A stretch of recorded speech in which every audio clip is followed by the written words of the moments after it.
court. We got a DJ in the house. We have pregame hustle and flow, in-game hustle and flow, and there's going to be serious hustle and flow on the court. 3 potential MEAC Players of the Year. 2 that I like to highlight. First, Jabri Blunt, averaging 20 points per game, 10 rebounds per game. He is an absolute dog down low. Second, Ronald Jackson. This matchup is going to be crazy. He's averaging 15 points per game, 13 rebounds in conference. This matchup will be something that you will not want to miss at home. The first of 2 meetings between these two. NC Central has won 5 in a row to vault to the top of the MEAC standings. North Carolina A&T was atop the MEAC for most of the season. They're coming off back-to-back road losses. But this place, it's one of the best home court atmospheres and the best home court arena in the MEAC. Yeah, forget the MEAC. We're talking about the whole country. No, we're talking to the SID. He said that this place is a top 10, top 15 home court advantage according to Ken Pom. That is impressive. Many of you may not have seen a game here, and what you see in the stands and the histrionics in the stands, that's almost as good as what you'll be seeing on the floor. Yes, we will definitely be in for a show on and off the court. And one run. Cannot hit. Dwayne Gladden, Steve Anderson, and Motley are the officials today as we're about set to get underway. And North Carolina A&T, the Aggies in the gold and blue, control the opening tip. NC Central in the road black uniforms and a false start. The clock did not start.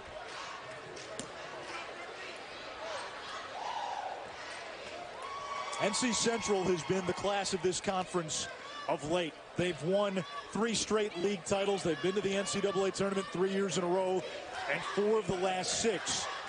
For North Carolina A&T, they're trying to get where NC Central is. Definitely. You definitely see Coach Moten has done a great job with this program. He's probably one of the most underrated coaches in the country, and we're going to talk about why he's so good at what he does later on. But this guy has done a special job with this program. Lavelle Moten in his 11th season. All right, here we go. 5 seconds off the clock. Aggies ball. And the point guard, Cameron Langley, one of the best mid-major point guards in the country. Top 10 nationally at almost 7 assists a game. Yeah, kid we didn't highlight at the open, but this kid, don't get it twisted, this kid is elite. Last 6 games, averaged 14 points per game, 10 assists per game. One of the best passers in, matter of fact, all college basketball, honestly. He is the engine that makes the Aggies go. Andre Jackson way off with that shot. And here comes NC Central. Jordan Perkins at the controls, getting the start at point guard. 2nd in assists in the league, behind only Langley. Down low, a turnover, and here come the Aggies. They can run.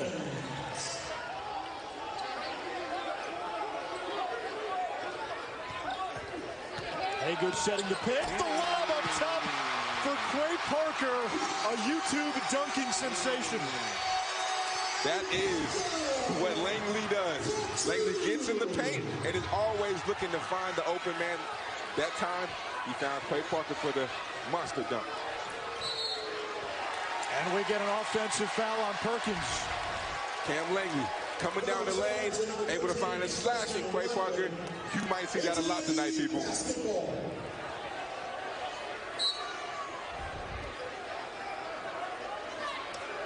Foul's going to be on Justin Watley on the illegal screen. Big concern for NC Central was Langley. They said, we'd like to make him a scorer. 2nd possession for the Aggies, and you saw what Langley can do as the maestro. Looking for Haygood down low. He gets tied up. Jump ball is the call. Possession arrow, NC Central. Yeah, when you have a guy like Langley, you're playing against him. The thing that Coach Moten kept talking about was he'll score 12 points, but then he'll also get 10 assists. So really, that's more like 20. That's more, and kind of in threes, that's more like 25. But then on top of that, if you look at the plays where he passes to the people and get fouled, then you're looking at almost 40 points. So you have to turn him into a scorer instead of a facilitator, because that's what he does. He's the engine. NC Central is going to want to slow the pace a little tonight. Here comes C.J. Kaiser, the Wichita State transfer, back after missing 2 games with an ankle injury. Quickly the other way. Parker catch and shoot. 3 not there, and the first rebound for Jabri Blunt, who might be the favorite for MEAC Player of the Year. Perkins nearly traveled and was out of control. 2 offensive fouls early for NC Central. Yeah, I think it's a case of the nerves. Just when you're in an environment like this in a road game, in a major rival game, sometimes your emotions are running high. The emotions probably calm down to the first media, but that's why they're playing so out of control right now. Parker, another lob. This one for Ronald Jackson. And the turnaround good by Haygood, the grad transfer from Youngstown State.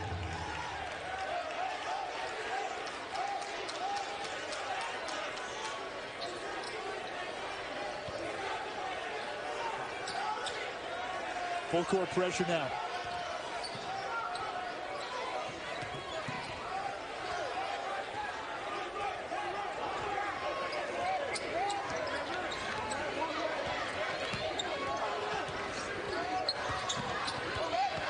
Langley marking Perkins. Kaiser. Skip pass, 4 turnovers early on for the Eagles. Basketball.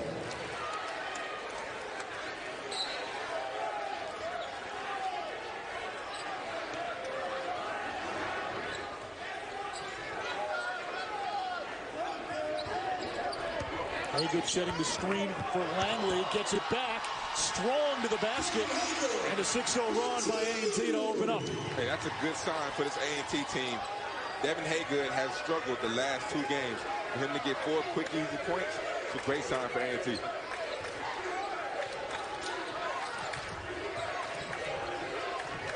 Perkins nearly lost it again. Now Devin Palmer driving to the basket, nearly walked. Blocked from behind by Jackson.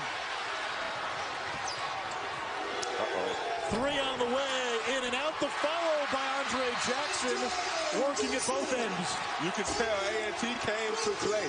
They are fired up and ready. An 8-0 run to open up at Club Corbett.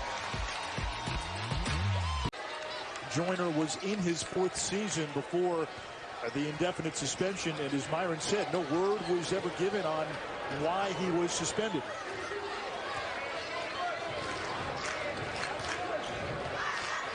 After the timeout by Lavelle Moulton, let's see if NC Central can get on the board. C.J. Kaiser in traffic. A shot no good by Jabri Blunt, the 5th-year senior. And they get a foul underneath. Yeah, Central needs to get the ball to Jabri Blunt down low. A lot of times they like to run that high-low with Watley and Jabri, but they need to get an easy layup from Jabri Blunt, because when he gets the ball down low, he's very, very hard to stop. Watley just picked up his 2nd foul. So the ECU transfer to the bench and enter Evan Claiborne, a transfer from Cleveland State, like Jabri Blunt. Ty Graves all over Langley. Now Ronald Jackson trying to go inside to Haygood, and a turnover. Kaiser, a lot of dribbling. Claiborne, big finish.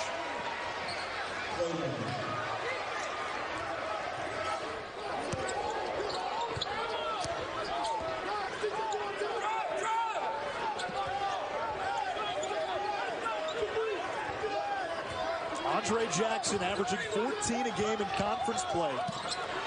Kicks to Ronald Jackson. A 3 is good. You mentioned Jackson in the open. He's averaging a double-double on the season. Yeah. Ronald Jackson is somebody who, like we talked about earlier, might be one of the best players in this conference. Has definitely made a huge stride in his game and is led this A&T team to the record that they have now. Here come the Aggies again. Langley to Parker. Cash.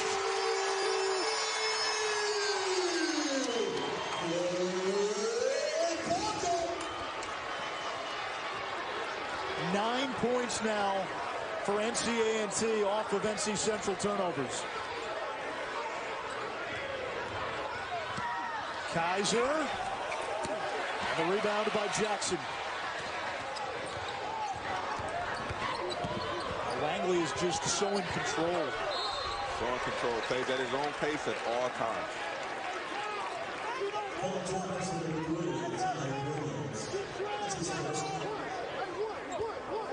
Foul on Ty Graves, who made stops at BC and St. Louis before coming to NC Central. Graves marking Langley. Parker again. Offensive rebound. Jackson and the putback. Right now it just seems like Central is not locked in. Seems like they did not come ready to play. And I know Coach Loden at this next time out is going to get into his guys because this is not Central basketball. Blunt misfires. Rebound Andre Jackson.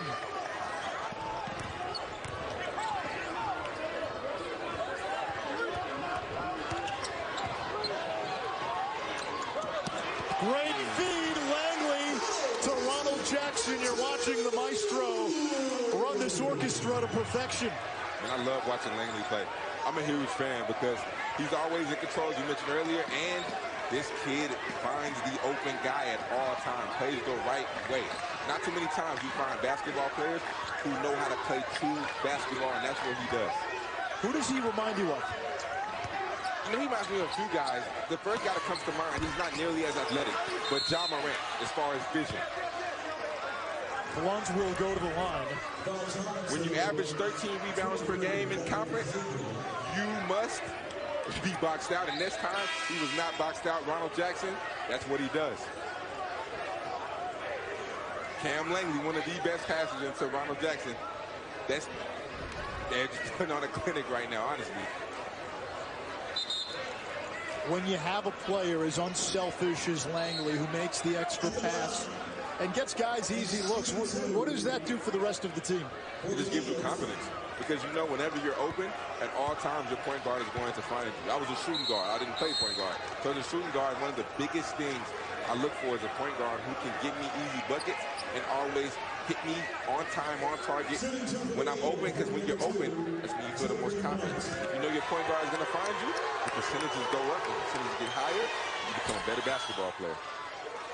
Pretty good one at the free throw line in Jabri Blunt. He is one of the leading candidates for Conference Player of the Year.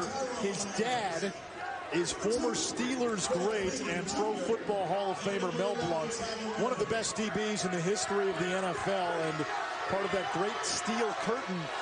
And if you watch Blunt, there is certainly a football flavor to his game. Man, that steel curtain was way before my time. Way before.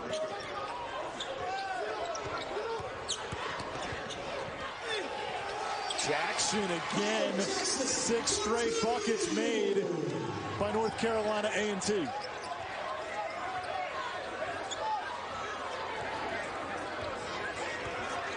Mike Melvin, number 1 in black, into the game for NC Central.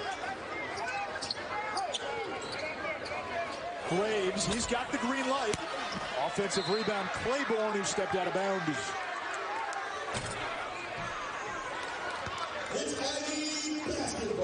There is the great Mel Blunt, Hall of Famer, and dad of Jabri Blunt, the 5th-year senior who began his career at Cleveland State. Go through the annals of football and hard-pressed to find too many ball-hawking DBs better than Mel Blunt. Langley. And he's able to draw the foul. Jabri Blunt, as you can see, 1st in points, 2nd in steals, 4th in rebounds, shooting 55 from the field. More than half of his shots are going in. And this kid is a special player for this Central team. Fred Cleveland to inbound. Cleveland, a 5'10", 155-pound freshman out of Chicago. He's had some big moments for NC this season. That is off of Langley. And they say he touched it first, so a backcourt violation. One thing my coach always told me when I was playing, early leads mean nothing. It's 20-4. Central will get back into this basketball game because early leads mean that this game is too long, and they will make shots, and they'll get back into the game. Right now, they just didn't come prepared. They got off to a slow start. What's the line? It's basketball. Everybody makes a run. Everybody makes a run. Basketball is a game of runs. Sometimes some people's runs just keep going and don't stop. Some people's runs stop really quickly. But basketball is a game of runs, and you should see Central make a run in a minute. Melvin. Now Graves. Blunt in the high post. Claiborne muscling inside, and he travels. NC Central's Lavelle Moten has an inspiring story. He gave a TED Talks about it. He'll enlighten us with his coaching philosophy. So you might as well win.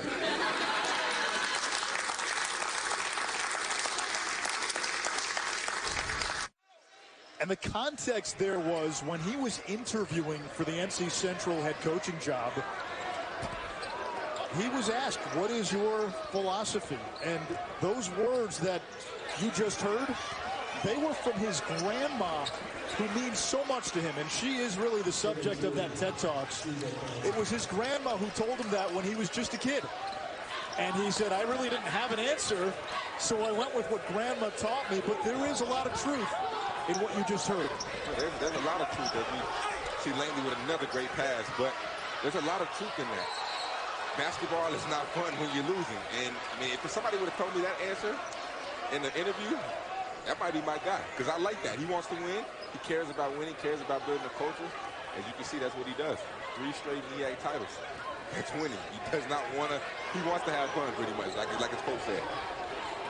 Yeah, the name of the TED Talks was My Grandma's Basketball Truth. Nice move by Blunt. Myron. Well, you know, I had a chance to spend a week with the North Carolina Central team, learn a lot about Coach Moten. One of the things he mentioned in that TED Talk was he made his team play a game of musical chairs when he first arrived. I think numbers went down to 8, 6, 1. He played their favorite song. When he got down to the last guy, he said, congratulations, you're the winner. And everyone seemed sort of surprised. Okay, yeah, we want a game of musical chairs. But then Coach Moten said, listen, what do you think the game is going to be like when there are a million guys who are trying to get into the NBA and only 35 spots? That was the lesson there. And those are the kind of lessons that Coach Moten is always trying to instill in this group of young men. Yeah, I don't think people realize, take it from a guy who was just in these seats last year. I just got done playing college basketball. People don't realize how hard it actually is to make the NBA, let alone how hard it is to play overseas. People don't realize there's not that many spots, and that is, when you really do the math and you look at the numbers, it's almost impossible.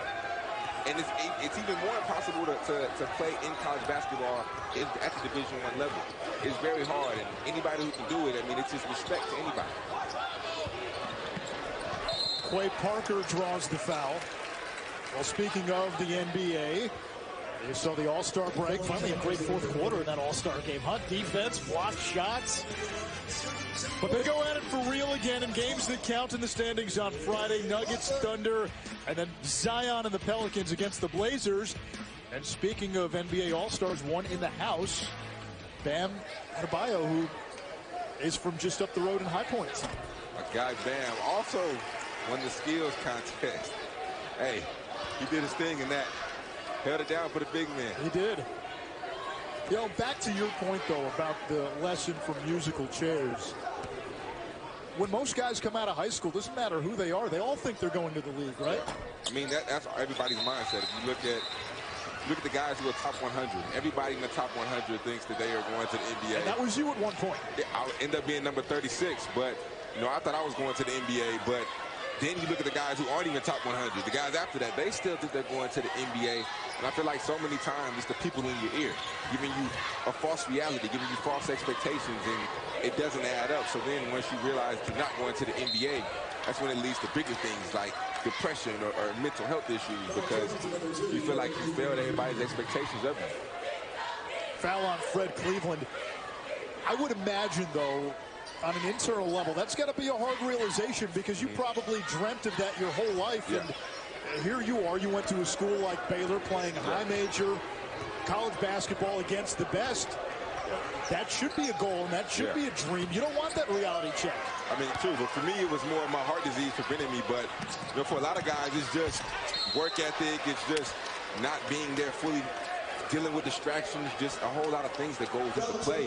That, you know, being a pro is more than just getting buckets and scoring on the basketball court. Being a pro stems from what you do off the court. Do you go to class? Do you treat people the right way? You know, how good of a person are you? That's what really the NBA is being about. Those guys handle their business and they take everything seriously. Meanwhile, Devin Palmer, who's been one of the better three-point shooters for NC Central, just picked up his second foul. He'll stay in the game, however. And at the free throw line, the sophomore from Amityville in Long Island, Tyrone Lyons. That is the same Amityville where the Amityville horror movie comes from. Yeah, see, I don't watch scary movies, so I know nothing about that.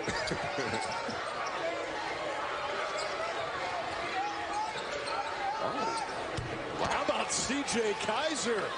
Cold-blooded, the Wichita State transfer. Hey, welcome back, C.J. Kaiser. That's what this Central team needs, especially right now being down 12. He missed the last two, but was coming off back-to-back 20-point games prior. Great feed inside, and Haygood misfires. Perkins, the outlet ahead. And nearly stepping out of bounds was Fennell. Yikes. Missed opportunity in transition.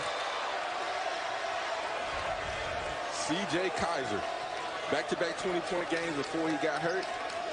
That's what he does. He gets buckets, and they will need his buckets tonight if they want to win in the dog pound. Packed house here at Club Corbett. One of the best home court advantages in all of Division I, and you've gotten a glimpse so far. You'll get more of a glimpse as this game goes on, as we get a foul on Haygood, his second. And for Haygood, number 21, Ronald Jackson. Quiet now. That is temporary, though. Let them make another highlight dunk or a highlight play, and this place will erupt. Here's Perkins. He is on pace to become the all-time assist leader at NC Central. Poked away by Lyons. And now Jackson ahead of the pack. Parker drops it off to Jackson, who follows his shot. Second effort good. He just plays at such a high motor. You saw he missed the shot, got it right back, because his motor is so high, and that's what a lot of people. Now talk to the assistant coach at Morgan State, Coach Marion, and he said that out of all the top MEAC players, he thinks that Ronald Jackson might have the most pro potential. Meanwhile, Blunt got poked in the eye, it appears, so play was stopped.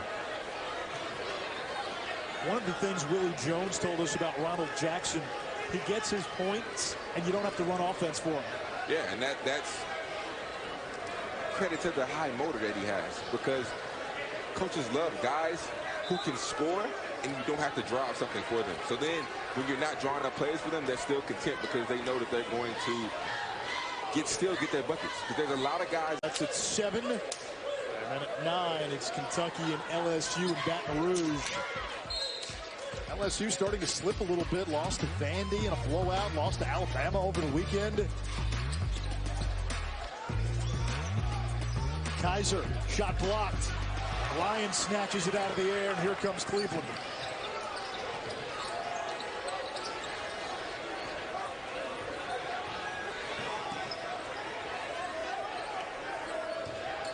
NC A&T has cooled off after the hot start.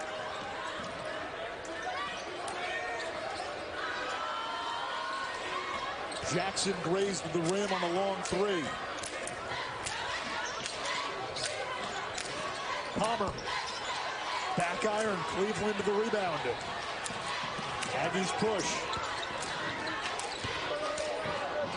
You can tell how much they miss Langley, who's not on the floor right now. Yeah, because Langley just sets up offense for everybody. Right now, Fred Cleveland is more of a scorer. He's like the opposite of Langley. Langley's a pass first. And that is what Langley does. He is able to facilitate for others. Kaiser picks up his second foul, the 9th team foul already on NC Central. Everyone starts at the same place. It's what you do next that counts.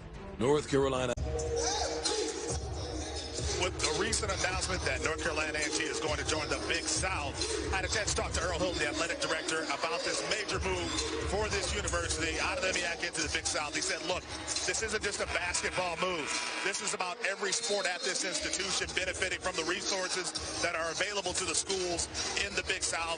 That's why the move was made. However, there are certainly people who are attached to this league and this rivalry you're watching right now who are wondering if we're going to see the last of North Carolina A&T against North Carolina Central. What happens with the MEAC overall in the future?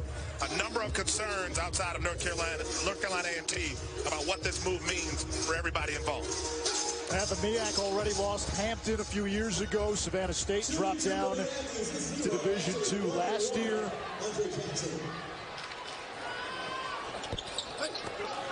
Free throw no good by Andre Jackson. That's one of the big weaknesses for NC A&T. They get to the free throw line a lot, but 61% as a team.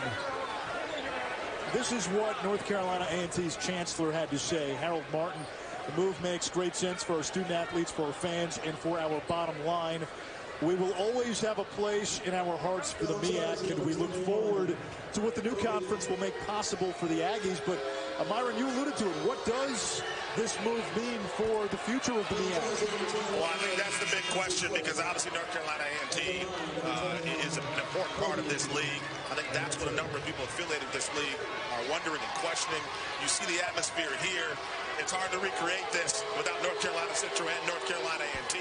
I talked to one member of the MEAC, an alum here, and he said, look, we're concerned about what this all means going forward. I just feel like that, I feel like it's a good move definitely for the program going into a bigger conference, but like you said, you miss out on rivalry games like this, but I still think if I'm them, I'm still working North Carolina Central into my schedule every single year. And honestly, the game might be even better because instead of it being twice a year, it's only one time a year. So the game might be better. 3 shots coming for Ronald Jackson, and C.J. Kaiser picked up his 3rd foul. Myra, the other aspect here is that identity politics is at play in the sense that the MEAC is an HBCU conference, and football does drive the bus. North Carolina A&T has been very successful on the football front, winning HBCU championships recently. You lose some of that, and you lose some of the identity of black college football and black college basketball. Yeah, I think when you hear about Power 5 expansion, this is the end result. This is the domino effect. When a league like the Big South comes in and they invite a North Carolina A&T, a number of smaller leagues are in this situation where they're trying to figure out if we don't have our anchors, and North Carolina A&T is certainly an anchor for the MEAC, what do we do next? What's our next move, and how do we survive?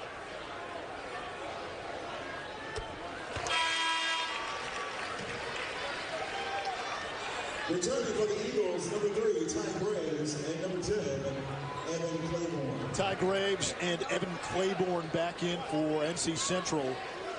Ronald Jackson, one of the better free throw shooters on this A&T team. And one of the fascinating things is Jackson's a 78% free throw shooter.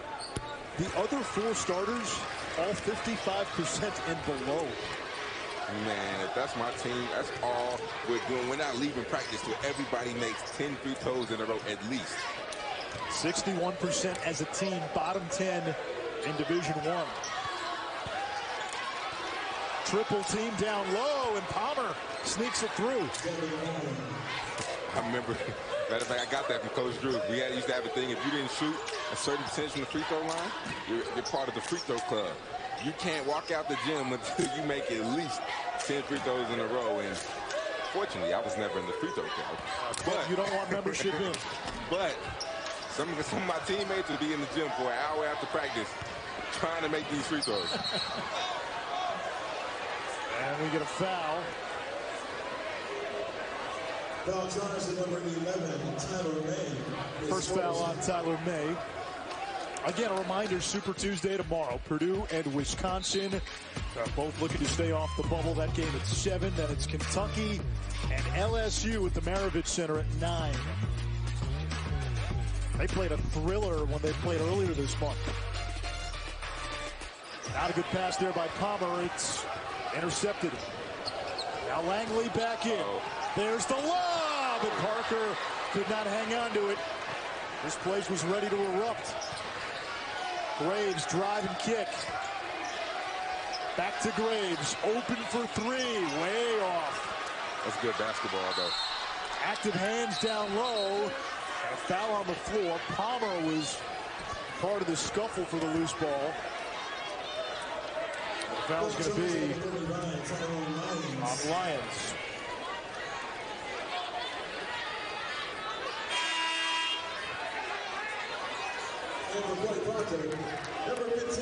Look at the top 6 in the SEC. For a while, you thought maybe LSU, maybe Auburn, right?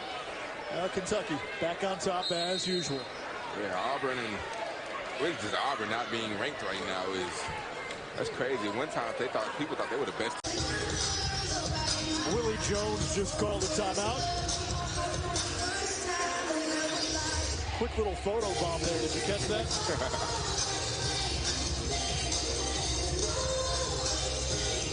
You know, I've been to a lot of places to play basketball. I've been to Allen Fieldhouse in Kansas, and I've been to Wichita State. And I really feel like this might be one of the best atmospheres I've ever seen in college basketball. And I'm not just saying that because we're here. This really is like lit.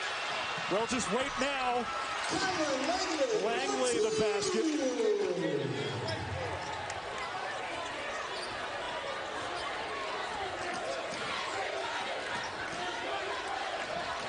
When Langley's on the floor, everything comes easier for this offense.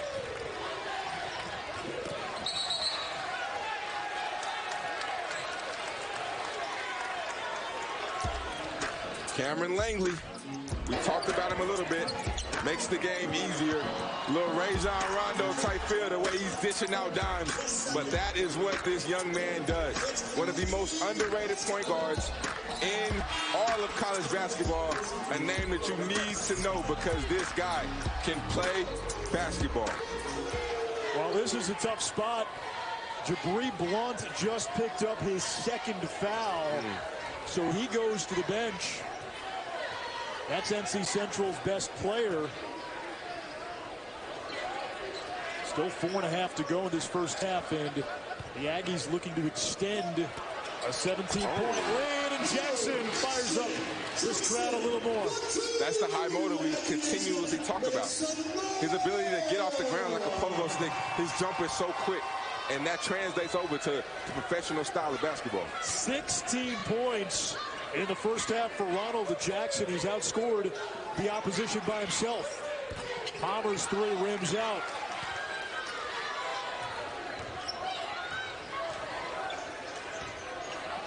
Lyons hits. The assist by who else? Cam Langley. Timeout, North Carolina Central. Aggie Nation, make some noise. Ronald Jackson. Oh, you missed? Well, I'm here to clean it up. Rise up for the dunk. Quick bounce. Ronald Jackson, everybody. I should say unofficially known as Club Corbett. They've got a DJ in-house. There was a ton of pregame hustle and flow, and in-game, Cameron Langley has been providing the fireworks on the floor. Cam Langley, we just keep talking about him, but you really can't talk about him enough. We need to talk about him more, honestly, because people need to know this kid's name. This kid is talented. He has a skill. Passing is a skill, but it's not something that everybody can do. Trust me, I know I played with a few guys who couldn't do it. both of these teams are teams capable of winning the MEAC, and that's an automatic qualifier to the NCAA tournament. And if Cam Langley and the Aggies were to represent the MEAC in the NCAA tournament, we get a foul. It's on Darius Maddox. If a team like NC would get into the NCAA tournament with a point guard like Langley, they become dangerous because we know guards rule March. Yeah, for sure. If this team can get into the NCAA tournament, like you just said to your point, Cam Langley, whenever you're playing against a point guard like him, scouting becomes hard because you don't know. Like, you can scout plays, but when Cam Langley's on the court, there's no set play. Whenever he gets into the paint, he's going to always locate the open person. So playing against a team like him, a team with his ability, is going to be hard, especially for any team to match up, especially with a year of upsets.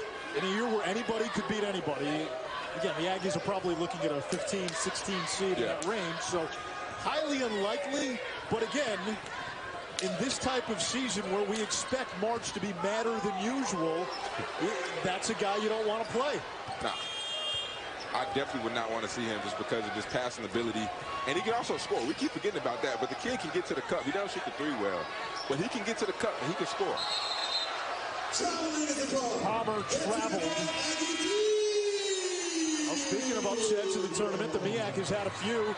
1997, Compton State as a 15 seed stunned South Carolina.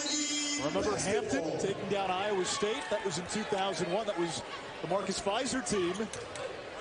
And then Norfolk State over Missouri 8 seasons ago.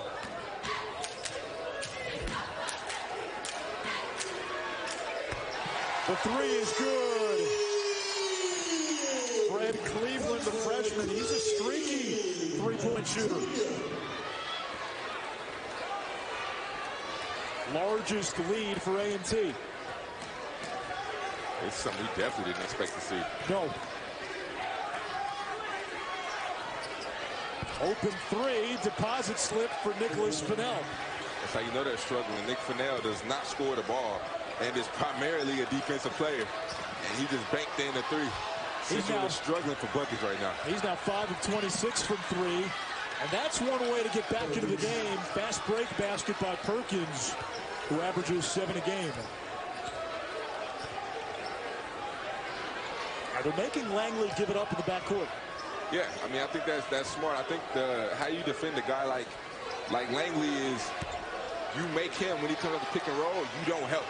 You allow him to go get the bucket. Go allow him to score. Because if Langley scores 20 and doesn't maybe have like 1 or 2 assists, then you win. Now, when he gets like 12, 13 plus 12 assists, then that's when you're losing. Rough possession for Cleveland, who missed badly on a long three, and then nowhere close on the layup. Langley has numbers. Oh, looking for the trailer. It wasn't there, and we get a foul, a pushing foul. On Fennell.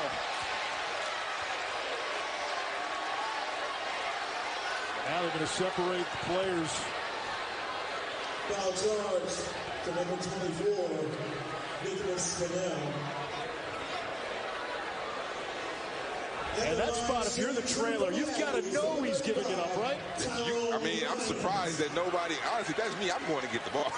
It's going to be 2 guys going to get the ball instead of 2 guys looking like, oh, who's he passing to? No, sir, I'm getting that ball, and I'm going to get a bucket. Lyons is 71% free throw shooter.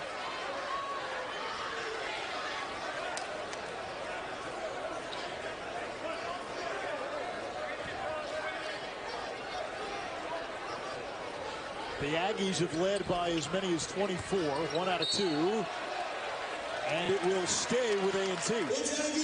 That's none other than who else? Ronald Jackson making plays that he shouldn't make because of his motor and because of his knack for the basketball. Langley and Jackson have been the dynamic duo. Langley's got 6 helpers.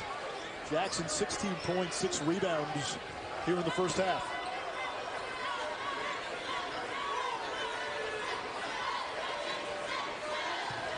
Langley, the lob for Jackson on cue. Hey, we We just keep talking about it. He keeps showing us what we're talking about. He gets to the creases. Now, although that was a great pass, that's unacceptable. That's just bad defense. You know he's not going to shoot the three. Back up. Do not let him get to the paint, because when he gets to the paint, chaos is created. That's bad defense by Central. Central needs to wake up during this halftime. And we get a foul. A 1-and-1 coming for NC Central. Great pass by Langley, but that's just too easy. You're just allowing a guy, one of the best passers in the country, to just get into the creases and find other people. It's never going to be good for you. And in this building, those are juice points. Those count a little more. Yeah, because when you make plays like that, the crowd gets into it. The crowd starts going crazy. Then it's harder to play. It's harder to focus, harder to hear your coach, which makes it harder for you to go down and execute. So you cannot allow those plays. You cannot allow guys like Cam Langley to dominate you and get where he wants. When you played at Baylor, who was the guy that when he made a basket, it was instant momentum in home games? For our team, for the other team? For your team.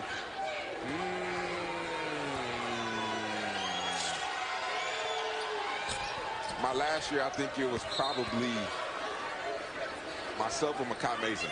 I think one of us, when we hit a shot. Makai scored a lot. I scored, but I didn't score as much as Makai, so everybody's kind of used to seeing Makai score. But I think if I hit a three or something like that, the crowd would get more into it just because they like me as a person. But doggone it, people like me. About a 10-second differential between game clock and shot clock. Cleveland. Back to Langley. 5 to shoot. 3 from the wing. Jackson keeps it alive. Battle for the rebound. And it belongs to NC Central. 10 seconds to go in this opening half. Aggies by 20. Lavelle Moulton was worried about tempo. He said, we have to dictate pace of play, and Willie Jones told us the opposite. He said, if we can run and push, we're in control, and so far advantage to Willie Jones's team. Yeah, if I'm Coach Moulton in this half, I got to wake my guys up. I got to get them going because we're not going outside like this. Palmer, no good. Rebounded by Langley, and he'll dribble out the clock in the first half. 14 turnovers. Oh, fellas, I think I'm transferring to North Carolina A&T after this. Hey, I should have went there too. And we have heard the last of Myron Metcalf. It's been fun knowing you, Myron. He's in the VIP section now. He's not leaving. Cameron Langley to an open Andre Jackson. Bounces back to Langley. He thought about it. He'll fire. Off the mark. That's not his game. Just 3 of 13 from 3 entering play. Yeah, that's not really a strong suit. I think that's the next level to his game. He's such a great passer, such a great leader. He needs to be able to get a consistent jump shot. He can get that. That takes his game to a whole nother level. Only a junior, still has another year. Parker lost it. It comes back to Jackson. Ronald Jackson now down low. Ronald Jackson, 18 points, 7 rebounds in the first half. And he's been doing a lot of that playing above the rim. Right now, it looks like Central doesn't even want to play. There's no way you get beat on a 50-50 ball. You give up another offensive rebound, and then you give up a wide open lob to a guy. First, they need to get off the zone. Second, they need to wake up and play. They act like they don't even want to be out there right now. Oh, that basket is good. It's to make it 42-22. Kaiser. Haygood at the other end. Comes back to Andre Jackson. How many times has Ronald Jackson caught one of those lobs and gone in for an easy dunk? 4? At least. I mean, it's too many times. That's just unacceptable defense from the Central team. Oh, there you go again. Haygood just couldn't finish it. Able to recover it, and now a chance for a 3-point play. Cam Langley, a name you need to know to one of his potential MEAC players of the year, Ronald Jackson. That's just bad defense. There's no ball pressure on Langley. You're allowing him to see the full court. And then the big man, I don't know what he's doing right now. Central needs to wake up, and clearly they have not woken up in this first media. Nearly a lane violation, and Haygood hits the free throw. Myron, you talked to the coaches. What did you find out? Yeah, Nietzsche, when Coach Moten walked by me, I said, what did you tell your team at halftime? He said, I told them that I can't coach fear. He said, these guys are scared, and there's not a whole lot that I can do about that. He just seemed really frustrated by the fact that they just haven't had the energy he anticipated coming into this game. That is definitely a true statement. Interesting story. My freshman year, going into Allen Fieldhouse, never, ever, ever seen an environment like that. First conference game. I go into the game. We're already down by 20. The place is rocking. It's going crazy. I didn't want to be out there. Like, literally, I was, like, literally, me and my other freshman counterpart, Jake Lindsey, we were like, Coach, what do you want us to do? We're down by 20. The place is going crazy. And that's what it means. You can't coach fear. You have to go out there and just give it your all. And not just that, but go out there and make plays. Because eventually, once you start making plays, everything will start coming to you. Let the game come to you. But right now, he's right. You can't coach fear, and not even fear. You can't coach effort. Not even playing regular defense. Shots aren't going to fall every game, but your defense is something that cannot go up or down. It has to be consistent. And NC Central's been a pretty good defensive team most of the season. Langley says, okay, I'll try to do it. Another rebound by Jackson, who's tied up. And a foul on the floor. If that's Blunt, that's his third. And that is 3 on Jabri Blunt. And that's been part of the problem. He got in foul trouble in the first half. Had to come out of the game with about 4.5 minutes to go. Now picks up number 3 at the 17:32 mark, but he'll stay in. Well, had he blocked out, he wouldn't even picked up the foul. Because he would have had the ball. And look, that's just way too easy. Tell you what, if Ronald Jackson wins MEAC Player of the Year, he owes Cameron Langley a nice dinner. Maybe a few. 22 points, 7 rebounds for Jackson. Langley's got 10 helpers. Kaiser with the 3. He's got 10. And he's really been the lone source of offense for NC Central. Yeah, seems like he's the only player that came to play. That's not scared, like Coach said. Foul charge at number 12. Jordan Perkins is second. Another foul on NC Central. This time Perkins is second. 3 team fouls. They got into the bonus early in the first half.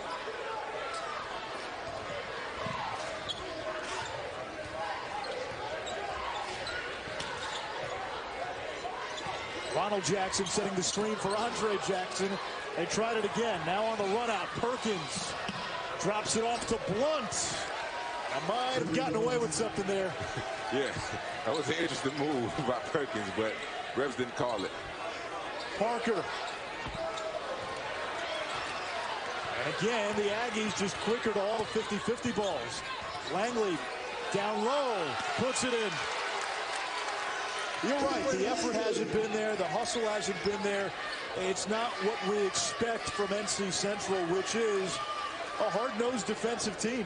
Yeah, like I said, mentioned earlier, you can coach X's and O's. You can't really control if shots are going to go in, but defense is something that you should never be able to question. That should always, defense and effort are 2 things that you should always bring when you step on this court. NC Central was number 1 in defensive efficiency in the MEAC entering the game. Palmer draws the foul. Willie Jones's team rolling at home.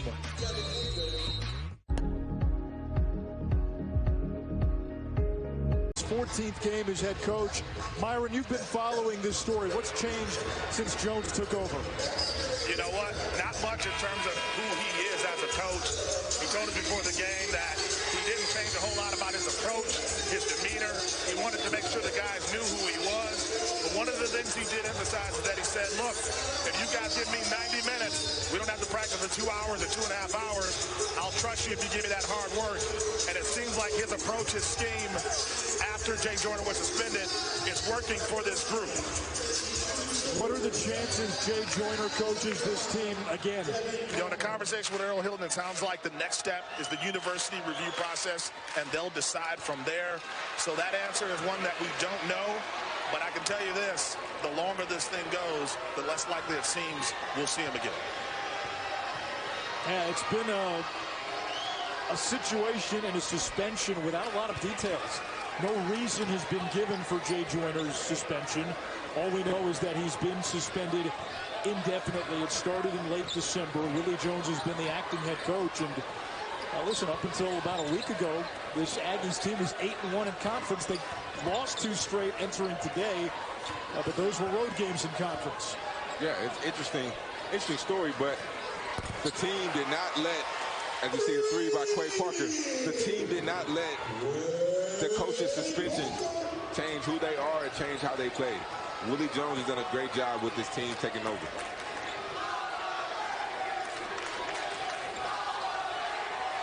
Kaiser, hello.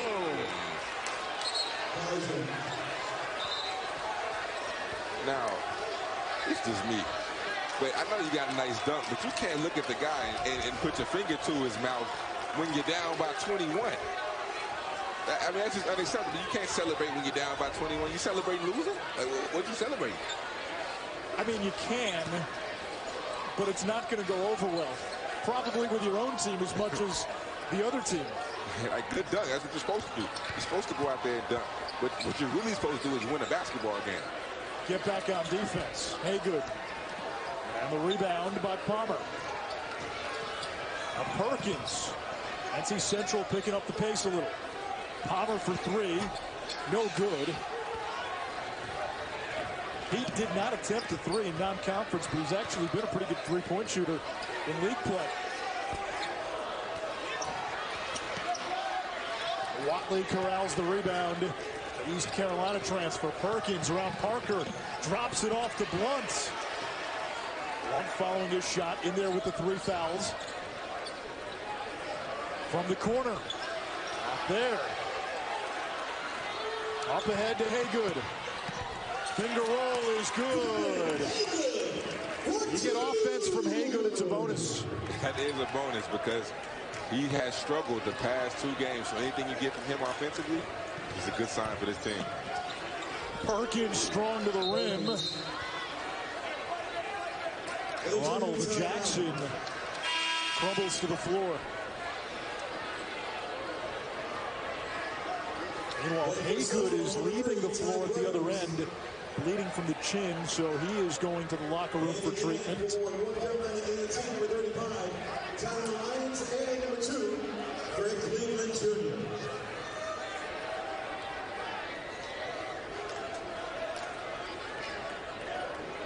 Nine of 11 from the field for Jackson. Came into this game second in the conference in rebounding. Kid plays above the rim. We've seen that today. Does taekwondo. We were talking about eating healthy earlier.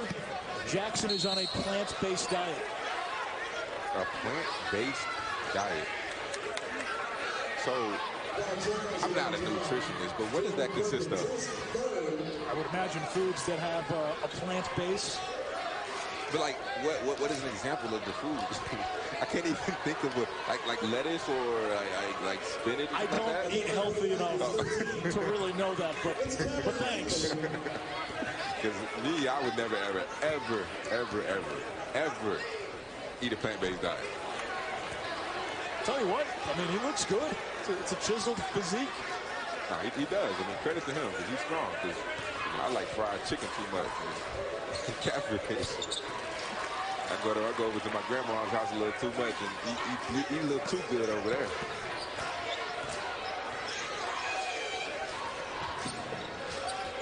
Kaiser's got a dozen to lead NC Central. They stare at a 22-point deficit. First of 2 meetings this season. NC Central has been the team to beat in this conference. No good by Watley. They've been in the NCAA tournament 4 of the last 6 years as Langley beats the D down the floor. And NC Central has won this league 3 years in a row. And this is one of these leagues where it's a one-bid league, so it's what happens in the conference tournament. 3 by Graves is good. Ty Graves began his career at Boston College, was starting as a freshman and then supplanted in the starting lineup by some guy named Kai Bowman. foul on the drive by Cleveland. Don't forget about Norfolk State in this league. They're at 7-2 in conference, but their 2 losses have come to Central and A&T. Yeah, credit to Coach Marriott at Morgan State, one of my guys. He's doing a good job over there, getting a lot of transfers. They actually got Troy Baxter from UNLV. But the MEAC is really competitive. The MEAC is a really good league that not too many people talk about. 3 no good by Lions. And we get a foul. Langley and Perkins collide.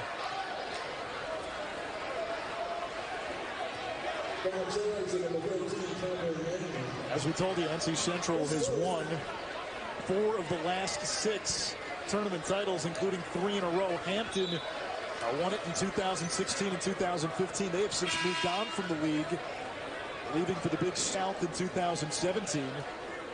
North Carolina A&T last made the NCAA tournament in 2013. But it's impressive. Again, NC Central is a team that, if they have Randy Miller, different story. He was first team all-conference last year, top returning scorer as Blunt is fouled. Foul charge to number 11, Tyler May, the second. Tyler May picked up the foul. Andre Jackson gives Langley a breather. 11 assists, 7 rebounds, 7 points for Langley, who is flirting with a triple-double. Let's see right now. That's a goaltender. Will the offense change now that Langley is not on the court? Our Myron Metcalf spent some time with NC Central. Metcalf joined the Eagles on a road trip. What was that like? It was one of the more interesting and fun experiences I've ever had during my career at ESPN. We went from Wofford to Georgia, back to North Carolina Central, and it was just amazing to see how much work these guys put in on those road trips. I was amazed by how much they do. These guys were studying on the bus, taking exams. You had coaches who were watching film on the bus, and then they get off and they practice. They try to find food, fast food joints. There was a pizza joint that they convinced to keep open late at night, and they all crashed in and got a bunch of pizzas one time. It was just an amazing experience, and I've never been more fatigued, fellas, than I was when I spent the week with that team. I got a lot of respect for guys like you, King, and the work you put in college basketball. And this group dealt with something last week. Their bus broke down on a trip from Morgan State, and instead of calling a repairman, someone Googled the owner's manual for the bus, and they found a switch to override the system to stop the engine from cutting off. That's how they got back on the road. These guys have to do things like that in order to keep their program going. My guess is a lot of Power 5 schools have never experienced anything close to that. Yeah. To your point, I have the utmost respect for programs not in the Power 5 because of what they go through. It's not easy to bust to all the games and to constantly have to do things like Myron just said. That's not easy at all. And on top of that, you have to focus on winning a basketball game. You're trying to get from one place to the next place because your bus broke down. But then you have to also worry about winning a basketball game. That's not easy. Have the utmost respect for programs who do that. 4th foul on Kaiser would hit the 3, and May completes a 3-point play at the other end. Now, let's be honest, King. You were telling me before the game, you hated riding the bus, period. Yeah. Charter flights. I want leg room. I mean, it's just two different worlds, and that's why I say I have the utmost respect because I'm not accustomed to that. I've never seen that, and to hear stories like that are something that I'm just like I get blown away. Like I can't fathom having to do that game in, game out. So that's why my respect level for these guys is so high because I've never experienced that. But hearing it does not seem like something you want to experience. NC Central has logged more than 4,000 miles by bus this season. And Graves splashes down a 3. NC Central is 1 run away from getting within striking distance in the midst of an 11-3 run, but they've got to extend it. They have a coach in Lavelle Moten who doesn't mind being called Grandma's boy. It's the ultimate compliment.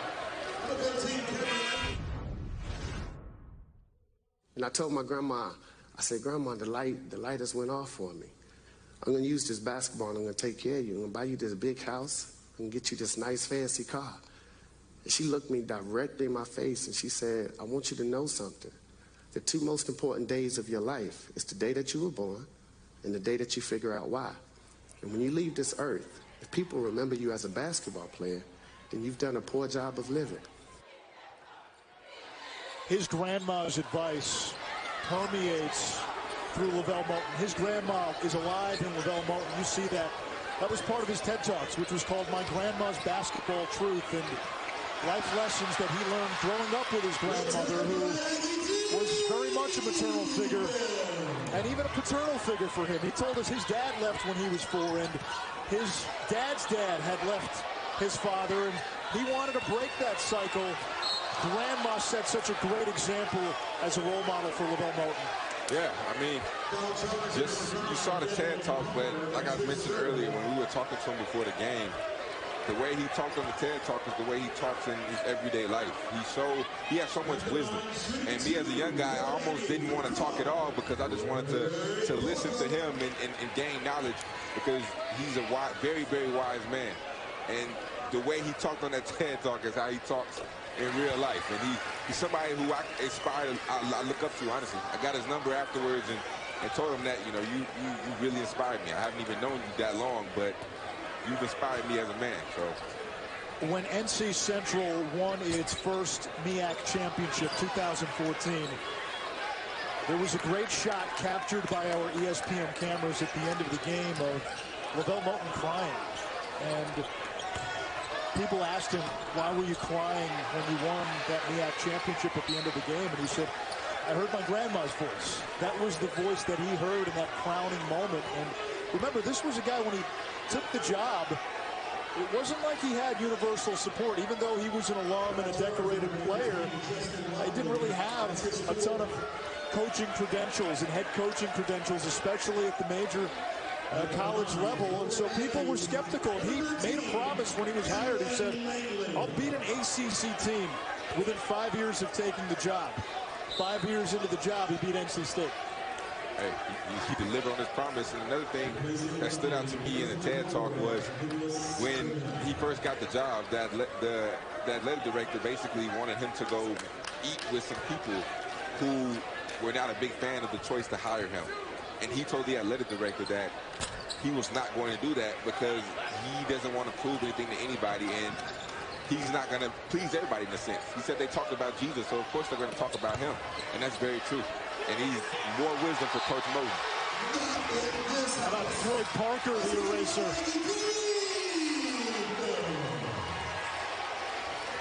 Troy Parker, YouTube sensation, showing off his hops right now. Give me that. This is a kid who was a 4-star recruit out of high school, went to Tennessee, played in 25 games as a freshman for the Vols. Graves comes up empty. Then went to junior college, Cape Fear, before coming to North Carolina A&T. You know what his Twitter handle is?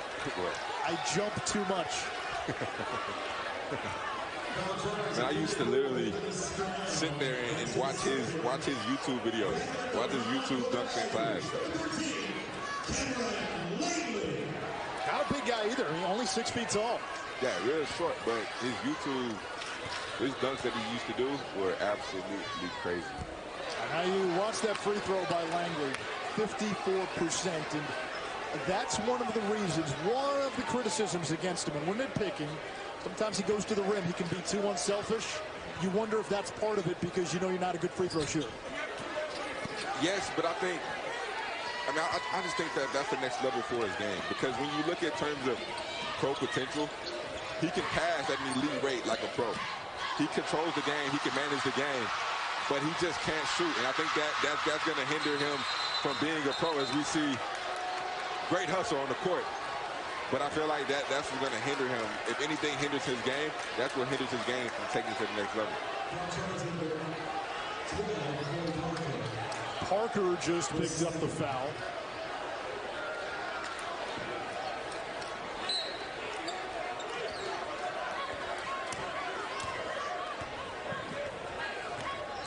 17-point lead for the Aggies of NC against NC Central. First of 2 meetings this season. They'll play in Durham on March the 5th. And that arena will be just as charged as it is today. Maybe not as lit as a dog pound, but it'll probably be close for sure.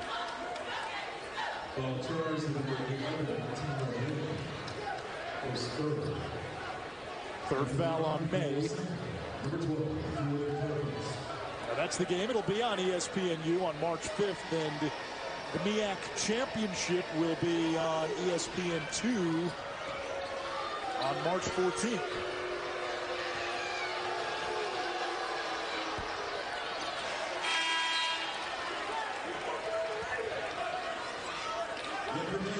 Once we get to the weekend, we're 3 weekends away from Selection Sunday. Yeah, that doesn't even feel real. I feel like it flew by super fast this season.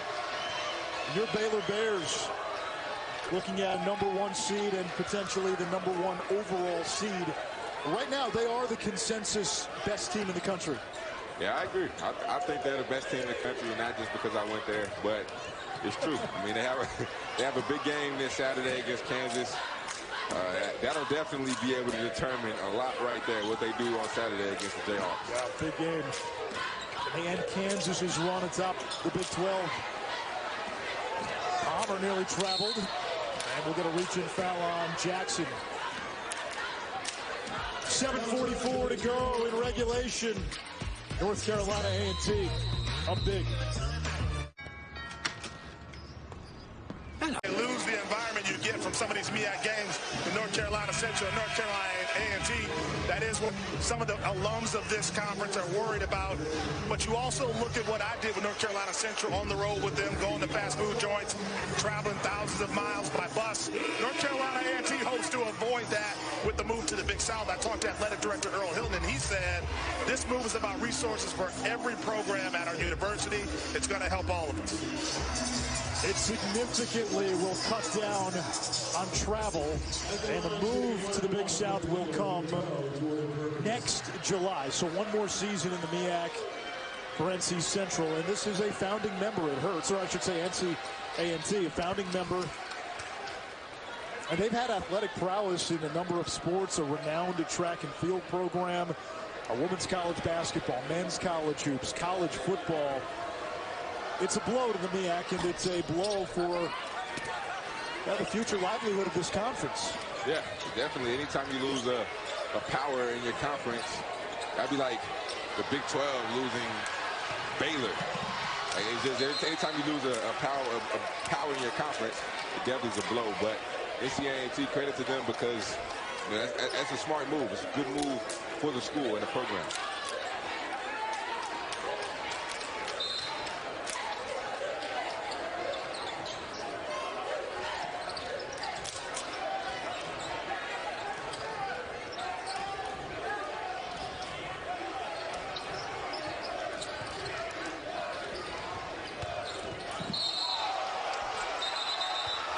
Offensive foul is the call on Fennell. Let's hear it for the Aggie team. Look at the current landscape of the Big South, and there is a decidedly Carolina flavor here. Virginia as well with Hampton.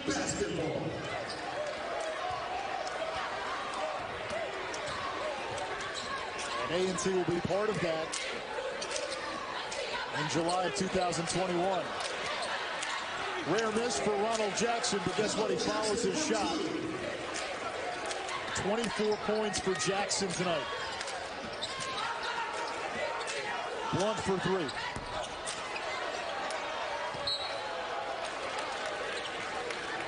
Myron. For the game, and he's told me that he hopes the rivalry remains, even if it's a one-game thing going forward.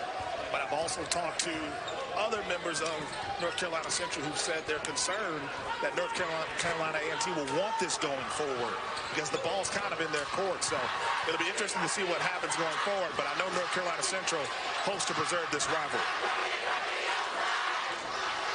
I look at basketball, and when Missouri left Big 12 for the SEC, No, we had years where we didn't have the border war, which was one of the best rivalries, KU and Missouri, in the Big 12 and in all of college basketball. Yeah, you know, that was one of you're right. That was one of the best rivalries, especially when you look back at days like Phil Pressey, Dallas, Texas native. But that was a great rivalry, and you know, a lot of Kansas fans, a lot of Missouri fans wish that they still had that game. I don't know why they don't do it, but you know, that would be good for the sport.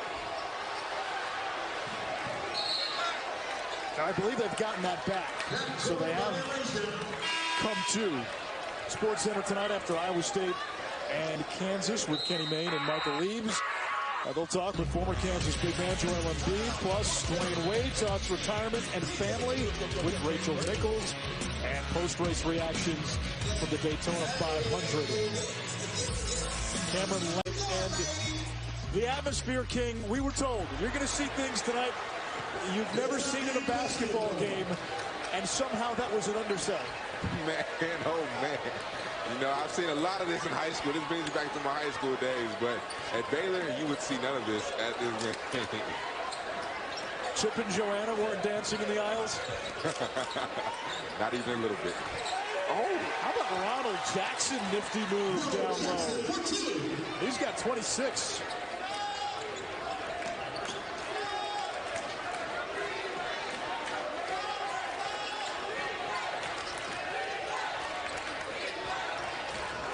The issue for NC Central here is the margin being what it is, and it was a 20-point game at halftime. You're now forced to play faster. Yeah. That plays into the hands of your opponent. Yeah, because A&T is definitely the faster-paced team, and NC Central like to take their time. Sometimes you see in past games, they'll run it all the way down to the very last second of the shot clock. So now you're getting out your element. You're not playing Central basketball, what makes you good. Now you're trying to play it, like you said, to the hands of your opponent, like we see. So now they're forced to try to get buckets at a quick rate because they're down by so much. Smooth jumper by Graves. Timeout, Lavelle Moulton. It's a 13-point game. Early intimidation by the environment. That's been the story of the game. Yeah, it's possible, but if they would have pulled this off, that would be pretty incredible. It'd be a pretty impressive comeback if they were able to pull this off. Now remember, the Aggies are a poor free throw shooting team. Not just a bad free throw shooting team, one of the worst in Division I. And Langley at the free throw line for all his prowess as a passer, only a 54% free throw shooter. You know, that might not be a bad idea. You know, when you get to the hacker shack, that might not be a bad idea right now to get yourself back in the game, get yourself more possessions. Maybe foul Langley. Maybe make him make the free throws. Make him become a scorer, which is what the coach talked about in the beginning of the game. Coach Moulton talked about they needed to do. But that might not be a bad idea for this Central team to get back in this game. Outside of Jackson, there's really not a good free throw shooter on the floor for North Carolina A&T. Kaiser, he's got 4 fouls. He's been their leading scorer. Graves for 3. Parker lost it. It comes to Langley, who is 1 point, or I should say 1 rebound now away from a triple-double. I'd foul right now. I'd foul right now and get the ball back.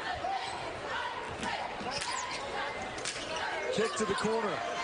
And the 3 good by Maddox, who was 0 for 7 from 3 prior.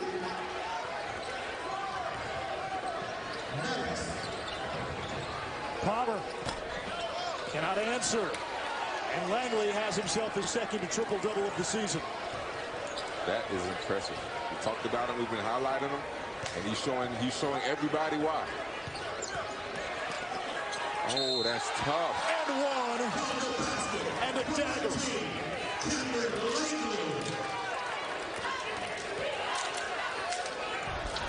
Langley, we talked about his passing. Split the defense, draw the contact. Cameron Langley, one of the best point guards out there. Everyone starts at the same place. It's what you do next that counts. North Carolina A&T is proud to be a leader in science, technology, engineering, and mathematics. We are racing to preeminence in research, business, agriculture, and the arts. Your success matters here. Expose the mismatches, but that's not all he can do. He can get to the rim. He can finish through contact. Not a good shooter, but doesn't need to be when you can pass and get to the cup like he can. Cam Langley has absolutely put on a clinic tonight, and he continues to do so. A triple-double for Langley and a chance to add to it at the free throw line. Not a bad homecoming. He's a Greensboro kid, so local kid.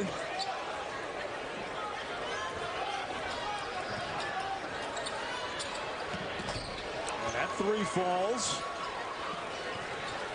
73-54.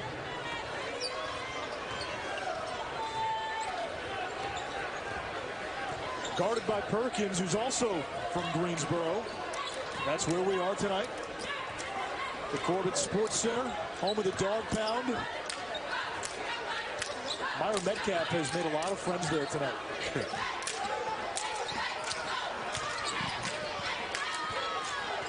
Langley blocked. A follow by Maddox and a shot clock violation. Hey, Super Tuesday tomorrow, Purdue and Wisconsin in the rugged Big Ten. And then John Calipari's Kentucky Wildcats go to Baton Rouge to take on LSU. Matchup between two of the top teams in the SEC. They played last year, February 12th, 73-71, a thriller. LSU won that game.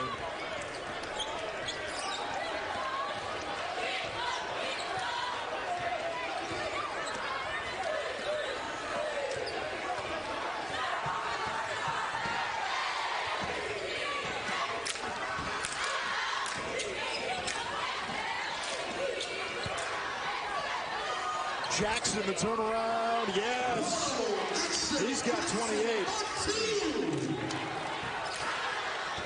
A&T on its way, and they're going to improve to 9-3 in conference. Central will fall to 8-3, and that means Norfolk State by default, as Homer Simpson said, two greatest words in the English language, default. Norfolk State will move into the top spot in the MEAC, but both of these teams have the tiebreaker against Norfolk State, and you just get the sense you're going to see a division. You could be conference champion, you could be undefeated. If you lose in that conference tournament in a league like the MEAC, you're staying home and you're going to the NIT. Alongside King McClure and Ish Shroff, Myra Metcalf, our courtside reporter. First of two meetings of the season between A&T and NC Central. They'll meet again next month in Durham. Jackson State Prairie View A&M follows our game. A little swaction on this Monday night. I like what you did there. A little swaction. Swaction. Ty Graves, no, and the rebound pulled down by Shane Scruggs. Graves from the outside, and another rebound by Langley, who's got 11 boards to go along with 12 assists and a dozen points. Number 3, Shane Scruggs. 14, Harry Maurice. 6'11" freshman from Scotland in the game for the Aggies. Oh, man. And Maddox on the backdoor cut. Lavelle Moten is going to get after his team about what's happened with those lobs and layups at the rim. Man, if I'm Lavelle Moten, tomorrow we are watching this game from start to finish. And running. And doing a little bit of running because the effort wasn't there. It's not like they missed shots and they got beat. No, no, no. Your effort wasn't there, period. So I'm watching this whole game start to finish, and we're going to get in better shape tomorrow, too. Listen, you played college basketball just last year at Baylor. What's the difference when you come off a game where you don't play hard and you don't show effort like NC Central today versus a game where you're right there and, you know, a couple things go awry and you lose close but you played hard? What's the difference in practice? A lot. So when you do not play hard, that's when the coach gets the most frustrated. That's when you do extra running. That's when you do punishment. That's when your coach is more strict on you. if it's minor tweaks that he can adjust, you'll work on in practice whatever the little areas you need to work on to get better. But when your effort isn't there, that's when practice becomes, just super intense, and that's when basically practice is just something you don't want to be a part of, honestly. Not all losses are treated the same. Yeah. Not all losses are treated the same, and good coaches can tell the difference between good losses and bad losses and what they need to fix. But I guess the biggest thing for Central is how they respond to this. How are they going to next game? Will this affect them going into next game, or will they just dust this off and have short-term memory loss? Yeah, the next game is against Maryland Eastern Shore. The back end of the schedule, save really for the game against A&T and Bethune-Cookman, is pretty forgiving for NC Central. You got Maryland Eastern Shore, Howard, South Carolina State, all teams you should beat. They'll play again in Durham, but tonight, from the get-go, it was all Aggies back in the win column after dropping 2 straight. North Carolina Central sees its 5-game win streak come to an end. And how fun was it to be here tonight? Our first time in this building. Club Corbett lived up to the hype, didn't it? It lived up to the hype, and definitely one of the top 5 places to be in college basketball. That's just bookkeeping. Kaiser finishes with 20, but it's a 17-point win for Willie Jones and North Carolina A&T. Big rival.